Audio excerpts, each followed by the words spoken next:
Searching for the roots. Part 2. Lina stared at the pictures on her phone, her mind swirling with thoughts.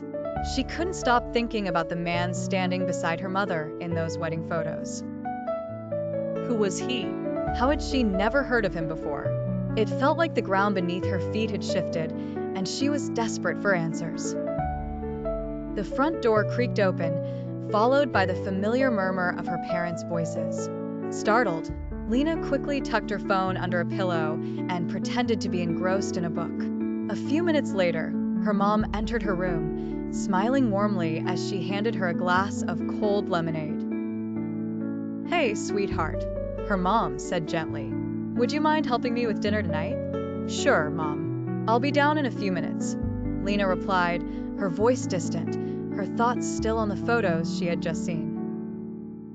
She didn't remember how she got into the kitchen, but there she was, standing beside her mother. "What are we cooking?" Lina asked absently. "Lasagna," her mom said with a smile. "It's Italian night." Lina hesitated. Her mind was racing, and before she could stop herself, the words tumbled out. "Why not Moroccan?" The moment hung in the air.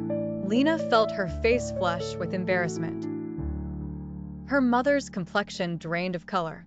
They locked eyes, both frozen by the weight of what had just been said. The kitchen, usually filled with warmth and comfort, now felt like a fragile bubble that could burst at any second.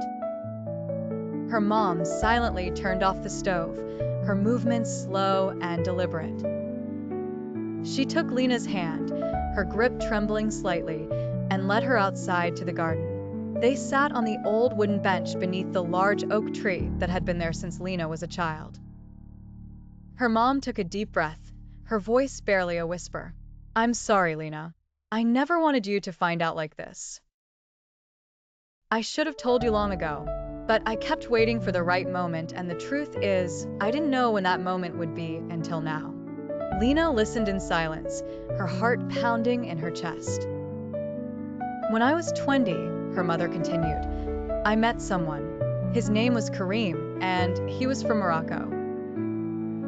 He had come here to study medicine at the same university where I was studying pharmacy. He was brilliant, kind, and funny. We fell in love, and it wasn't long before we decided to get married. We were young, but we were so happy. A year later, I found out I was pregnant with you, and we couldn't have been more excited. But before you were born," her mother's voice cracked, and she wiped away a tear. "He died in a car accident. I lost him before we had the chance to become a family." Lina felt a wave of sadness crash over her. She reached for her mother's hand, squeezing it tightly. "I dropped out of university after that," her mother went on.